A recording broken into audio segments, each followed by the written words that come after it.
really we've been talking about oxygen for your health, which it makes so much sense. And it's also effortless. Now, doesn't everybody want to benefit from something that doesn't require a lot of effort? And I'm just saying that even exercise is effort. You got to put effort into it. But this sounds like really the basics of good health. And even just sitting here breathing through my nose, I can feel the pressure is greater when I breathe through my nose than when I breathe through my mouth, which may make that exchange at that capillary level even more effective. So tell us about now you talked about athletes. Okay, so I'm not an athlete.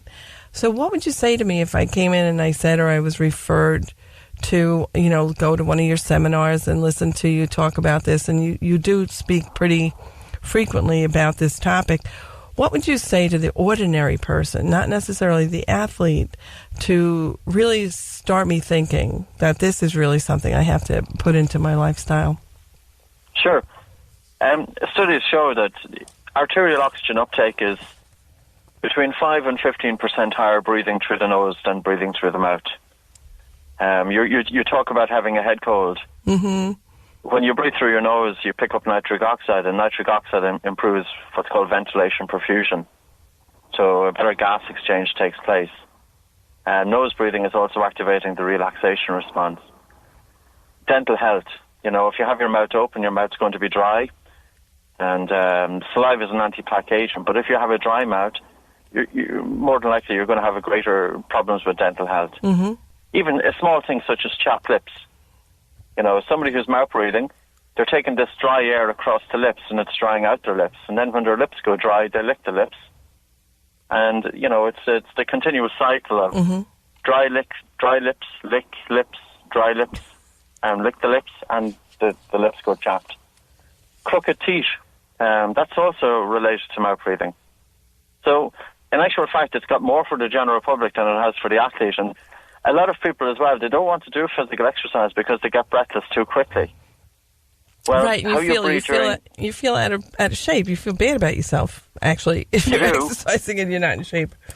Yeah, but you can change your breathlessness because we use a breath hold time called BOLT, and basically it's to get a normal breath into your nose, a normal breath out through your nose, and you pinch your nose and you hold your breath until you feel the first definite desire to breathe.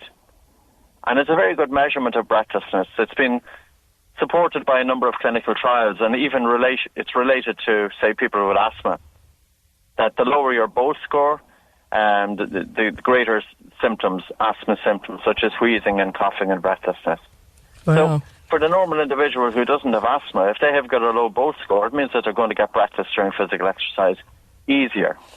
So it's all about, we change the breathing during rest, their BOLT score improves, and then one can enjoy physical exercise, because that's the key thing about physical exercise. If it's enjoyable, people will stick with it. If it's not enjoyable, and if it's a chore, and if it's painful, people are going to abandon it. And, we have to be doing physical exercise. I think we were built this way, and we've been doing physical exercise for hundreds of thousands of years. And in the last probably 20 years, it's really, really changed, So we can't, human beings, we can't be doing something for so long that ultimately it's became a great part of us, and then we abandon it. And that's an issue. Even for stress, physical exercise, and I, of course, would advocate nasal breathing, because with nasal breathing, the amount of oxygen that's delivered to the tissues improves. And that was studied by a guy called Morton back in 1995. So ultimately, the amount of gases, the oxygen that's getting to the cells is going to be higher, and that's really what it's all about. I'm telling you, I've been breathing through my nose this whole time, so I definitely, I could nap afterwards, but I have someplace to go. But now, so the one thing I caught on your website, because you do have a really great website, and there's a lot of different things, TED Talks and all that, where people that are interested in listening to you more can get more information. But it still comes down to, this is for the everyday person, even though you've been targeting, it says Navy SEALs, you've been teaching them, professional athletes.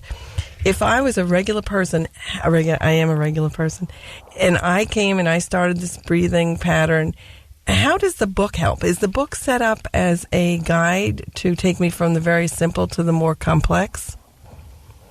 Sure, it's looking at. I had to, when we were talking about the website there, we've put up probably about 300 papers, all in total in different parts of the website, because you do. We have to support what we're doing with science and with backup. And the book is the same. So the book is exploring different topics: cardiovascular health and the relationship with breathing, asthma, stress levels, getting into the zone, craniofacial development in children. Because, of course, if children are mouth breathing, they develop forward head posture, reduced respiratory muscle strength, and smaller upper airways. And that will affect their ability then to be an athlete later in life. So even weight loss, and I'm not saying, of course, like people say, well, he's taking a stretch here too far.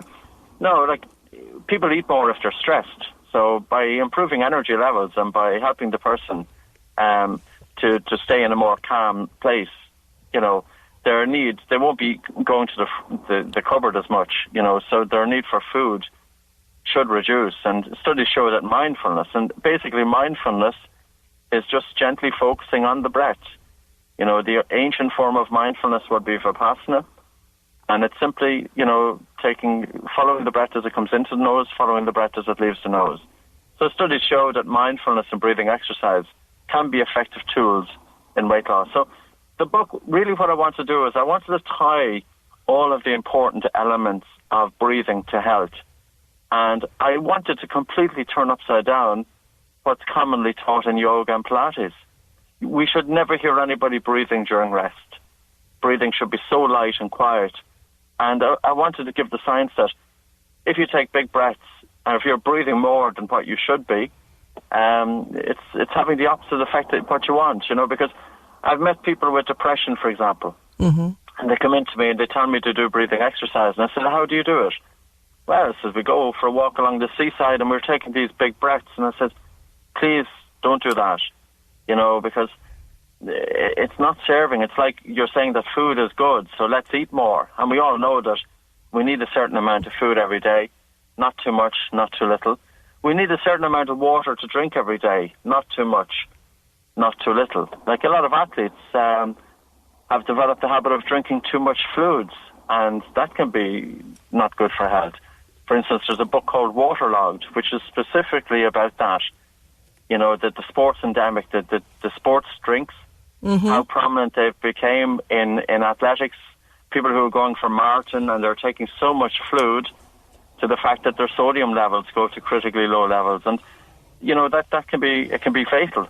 So my whole point here is that as human beings, we survive on food, we survive on water, we survive on air.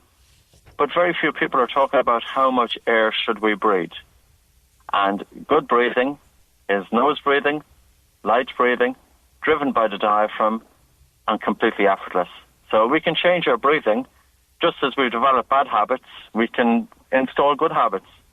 And, it's like, how does a baby breathe? How did we breathe when we were born? We were born breathing through our nose using our diaphragm. Regular, quiet, and silent breaths, and that's what it's about. The re-education of people can be difficult, right? Have you had anyone say to you, you know what, I've been trying this for 6 weeks and it's not working. I'm going back to the other way. Or are most of the comments that you get from people that you meet more positive ones? Well, generally, like if you look at the clinical trials, they were positive. We did one for rhinitis, and it reduced rhinitis symptoms by 70%. Wow! And that was a 3-month follow-up. And that's a very simple exercise, Joan. That's in the book. All you have to do is take a small breath in through your nose, a small breath out through your nose, and you pinch your nose with your fingers to hold your breath, and walk around until you feel a medium air hunger.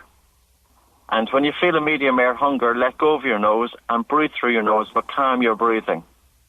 And then wait a minute and do it again.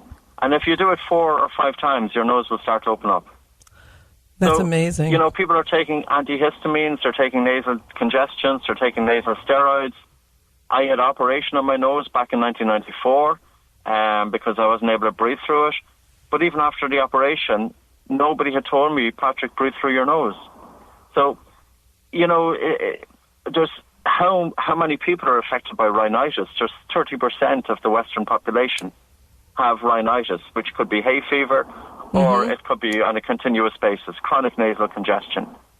And as I said earlier on, the effect that has on sleep is dreadful. You know, so there are simple, that exercise, have your listeners try it. It's simple. Take a small breath into your nose, small breath out your nose, pinch your nose, walk around holding your breath. And when you feel a fairly, a medium to strong need for air, let go and breathe through your nose and calm your breathing. And you'll start to feel your nose opening up. I'm going to be doing this all week until this cold goes away. You can even do it sitting down, because you say, for instance, if you're sitting down, take a light breath in through your nose, a light breath out through your nose, and pinch your nose with your fingers, and sway, holding your breath. So move your body as you're sitting and hold your breath for as long as you can. And as you hold your breath, carbon dioxide builds up in the blood, and it's possibly carbon dioxide that's opening up the nose, but also nitric oxide pools. So nitric oxide pools inside the nasal cavity. So when you let go, then you're carrying that nitric oxide from the upper airways into the lower airways. This is so fascinating. You're going to put all these people out of business, the pharmaceutical companies, because let me tell you, I've been taking a lot of antihistamines and stuff just to get through the past couple of days with the holidays. I didn't want people to think I was like contagious, so I definitely have been taking medication for this. Sure. But what? Now listen, this is great, and I don't care. Pharmacy makes a lot of money. They're going to make a lot of money despite the things people do. Anyway. Yeah, they are. Yeah. But what would you give our listening audience as a takeaway message, either about the book or about this philosophy almost, about going back to the way it was when we were infants? What would you give the listening audience? A nice statement. Sure. Observe how people breathe around you. Observe your work colleagues. How do they breathe during stress? Do you start hearing their breathing, noticing their breathing? And I think it's very important for us as human beings to connect with the breath. The breath is the bridge between the body and the mind. It's very important to take our attention out of the head and follow the breathing. And this is new age stuff. This is something that we should be doing anyway. We should be connected with the breath in some way and not living in the head. On average, we have about 60 to 70,000 thoughts every day. And psychologists estimate that about 90% of them are repetitive and useless. So we're spending all of our time stuck in our heads, and a really great and transformative way is take our attention out of the head onto the breath, but go one step further. Really work on slowing down your breathing. So there is an exercise that's called Breathe Light, and you could, if somebody was sitting down, they're just following the breath coming into the nose, and they follow the breath leaving the nose, and you're really working on slowing down the breath so much that you're taking less air into your body than what you were doing before you started. So slow down the breath so much that you feel a need or a want for air. And as you're doing it, check your body temperature. Generally, 70 to 80% of people will feel warmer. So the fact that you can influence your blood circulation through your breath. And we have 100,000 miles of blood vessels in the human body. 100,000 miles. We can influence our blood circulation. If we breathe hard, the blood circulation constricts. If we breathe soft and slow down and really slow down our breathing, the blood vessels dilate. They open up. I'm going to take all this home tonight. I'm taking this all home. I really, really appreciate you taking the time to come down here and talk about it. And I love the idea that it's not just talk. You have research to back this, and it's really amazing. I want to thank our guest, Patrick McKeown, for being with us today, and I want to thank the listening audience for listening. This brings an end to another edition of Your Family's Health on 90.3 FM, the voice of Nassau Community College. Joan Buckley is professor of nursing at Nassau Community College. Your comments are always welcome at whpc@ncc.edu. This program was produced at the studios of WHPC 90.3 on the campus of Nassau Community College. Join us again next week for another edition of Your Family's Health.